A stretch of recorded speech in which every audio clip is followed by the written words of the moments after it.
యోహాను సువార్త 19వ అధ్యాయము 28వ వచనం చదువుకుందాం. అటు తరువాత సమస్తమును అప్పటికి సమాప్తమైనదని యేసు ఎరిగి లేఖనము నెరవేరునట్లు నేను దప్పుకొనుచున్నానెను. నాతో కూడా మీరు చెప్పండి. లేఖనము నెరవేరునట్లు నేను దప్పుకొనుచున్నానెను. ఐదో మాట దప్పికొనుచున్నాను. దప్పికొనుచున్నాను అనే మాటనే మీరు లాస్ట్ వరకు గుర్తుపెట్టుకోండి. ఇప్పుడు మనం ఇది చదువుకున్నది కొత్త నిబంధనలో రాయబడింది. కానీ 1000 సంవత్సరాల క్రితమే పాత నిబంధన గ్రంథంలో 2 చోట్ల వివరించబడింది. ఒకటి కీర్తనల గ్రంథం 22వ అధ్యాయము 15వ వచనం.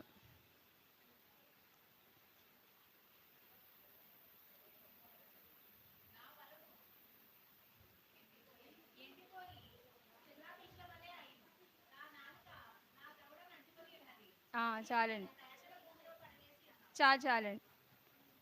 ఇంకోటి కీర్తనల గ్రంథము 69వ అధ్యాయము 21వ వచనం.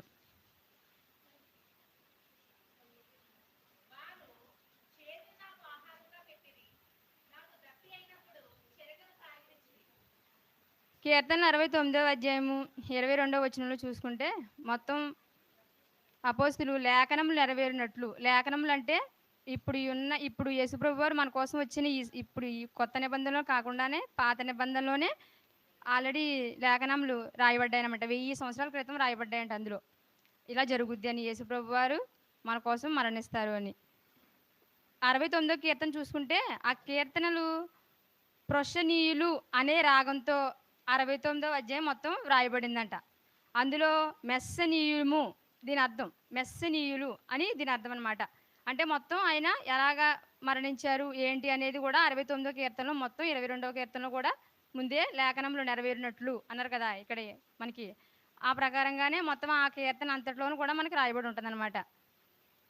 ఇంకా మనం ఎగ్జాంపుల్ చూసుకుంటే లేఖనం నెరవేరినవి చాలానే జరిగాయి.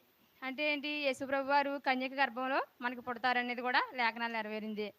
తర్వాత యేసుప్రభు వారు పుట్టినప్పుడు జ్ఞానులు విజిట్ చేశారు కదా, యేసుప్రభు వారికి అన్నీ అప్పగించి యేసుప్రభు వారిని బోలాలతో సమర్పించి అన్నీ చూశారు కదా, అది కూడా లేఖనాల్లో నెరవేర్చబడింది. ఇంకా చూసుకుంటే 4వ మాటలో దేవా దేవా నన్ను చేయి ఎలా విడనాడితివి అని అన్నారు కదా. అంటే ఆయన 4వ మాటలో చాలా బాధపడ్డారనమాట.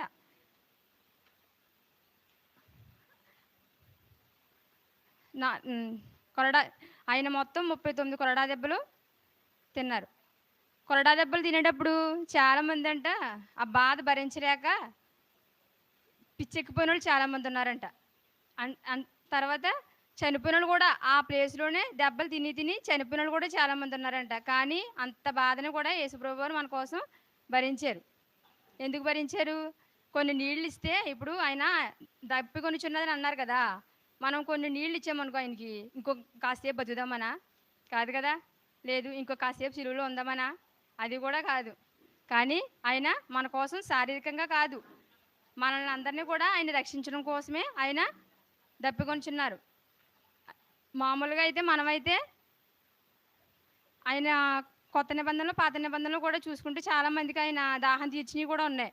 ఎగ్జాంపుల్ ఒకటి, మోషే నువ్వు బండను చీల్చు అనగానే అక్కడ ఉన్న మొత్తం ప్రజలందరూ కూడా వాళ్ళ దాహాన్ని తీర్చుకున్నారు. మరి అలా ఆయన కూడా తాగలరు, చేయగలరు. కానీ ఎందుకని తాగలేదు? లేఖనాలు నెరవేర్చాలి. ఆ లేఖనం నెరవేర్చబడాలంటే ఆయన ఆ దప్పికని ఆయన భరించాలి. అందువల్ల ఏంటంటే ఆయన బాధని భరిస్తున్నారన్నమాట మన కోసం. అంటే ఆయన ఎందుకు మన కోసం దప్పికొన్నారంటే నశించిపోవచ్చున్న ఆత్మలను రక్షించడం కోసం ఆయన దప్పికొనుచున్నారనమాట. లేఖనములు నెరవేర్చుటకై. లేఖనం నెరవేర్చడం అంటే ఏంటి? లేఖనాలు నెరవేర్చి ఎలా ఉండాలంటే మన జీవితంలో కూడా ఏ పని చేసినా, మనం ఏ మాట మాట్లాడినా దేవుని వాక్కు ప్రకారమే చేయాలి. దేవుని వాక్యానుసారమే జీవించాలి. యేసు దప్పికొని ఉన్నారు. దప్పికొనడం అంటే ఏంటి? ఆయన ఆత్మానుసారంగా దప్పికొనుచున్నారు. ఈ లోకంలో అనేక ఆత్మలను నశించిపోతున్నాయి. ఆత్మను రక్షించాలన్నదే ఆయన దాహం. దేవునికి లోబడి ఉండి అపవాదిని ఎదిరించాలి. మనం ఎలా ఉండాలి? సాతానులో పోరాటం చేయడం వల్ల యేసుని తప్పుకొని ఉన్నాడు. అనేక మందిని మనం యేసుప్రభువారు మనల్ని నరకం నుంచి రక్షించారనమాట.